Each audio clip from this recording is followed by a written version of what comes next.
জোয়ারের সময় নিয়ে যায়। কত কত গাড়ি যায় মোটামুটি নৌকো করে বালি? এক লোকও বালি এক গাড়ি হয়ে যাবে, এক গাড়ি। আবার কোনো বড় বড় লোক হলে 1.5 গাড়ি।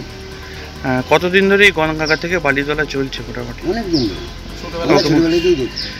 মধ্যিখান থেকে তো পুলিশ এসে বন্ধ করে দিয়েছিল। একবার বন্ধ হয়েছিল শুনেছিলাম, মাটি কাটা বালি তোলা বন্ধ। কিন্তু মুখ্যমন্ত্রী তো বারবার বলছে গঙ্গা থেকে বালি তোলা বেআইনি, এটা বন্ধ হওয়া উচিত। কি মনে হয় আপনাদের?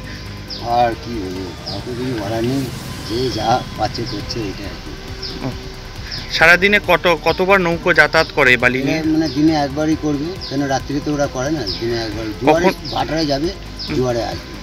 কখন বেরোয় বালি তুলতে এরা? মোটামুটি জল কমছে, এখন বেরিয়ে গেছে, ওরা বালি তুলছে।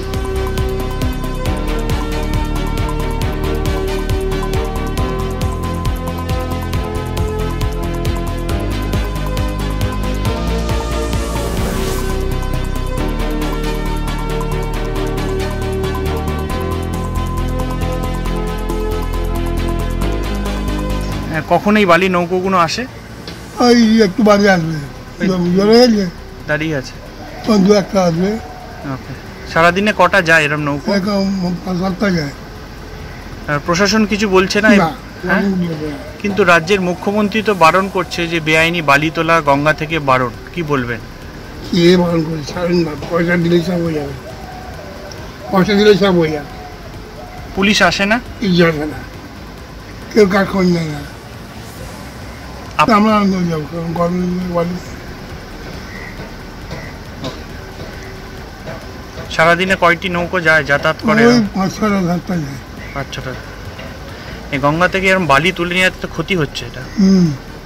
ও সব করছে, গভর্নমেন্ট বুঝবে।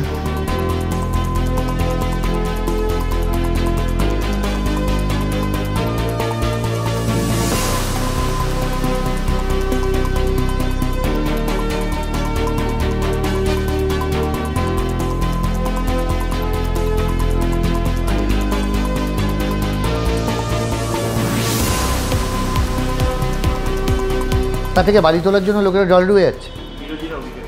বিরোধীদের কথা দেখুন, কিছু কিছু অনভিপ্রেত ঘটনাকে দুর্ঘটনা বলা হয়।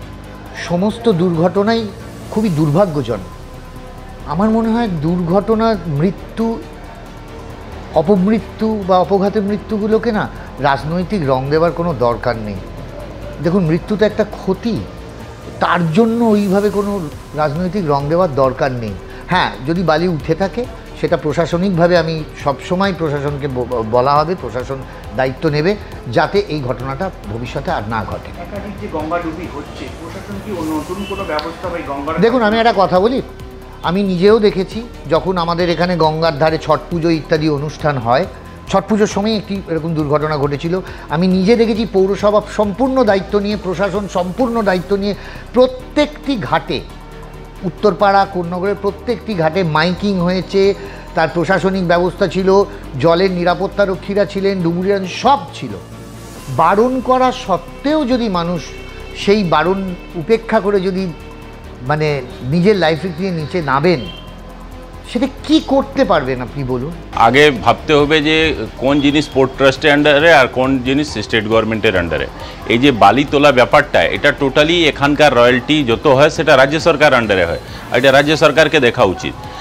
আজকে বালি হয়তো কেউ নিজে ছোট ছোট স্বার্থের জন্য বালি তুলছে, কিন্তু আপনি দেখে নিন গত 6 মাসই যদি ধরুন, আমাদের বালিখাল থেকে নিয়ে 12 মন্দির পর্যন্ত প্রায় 25 থেকে 30 জনের থেকে বেশি লোক প্রাণ গেছে।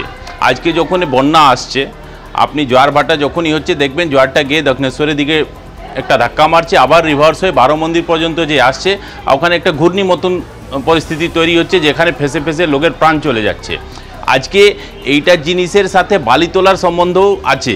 কারণ হচ্ছে যে গঙ্গার যে বেডটা আছে সেটা কোথাও আপ কোথাও ডাউন হলে জল ওখানে ঘুরে যাচ্ছে, ওখানে লোক ফেসে লোকের প্রাণ চলে যাচ্ছে।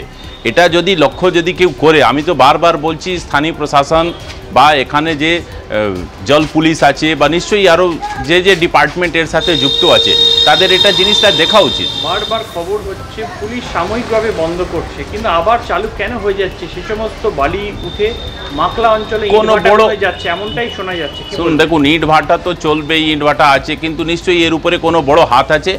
আর একটা প্রপার ওয়েতে যদি করতেই হয় তো বাধ্যবাধকতা আছে যে না আমাকে বালি তুলতেই হবে। তাহলে যেরকম একটা গভর্নমেন্ট রয়্যালটি নিয়ে প্রজেক্টগুলো করছে সেটা প্রপার ওয়েতে বালি তোলা হোক না।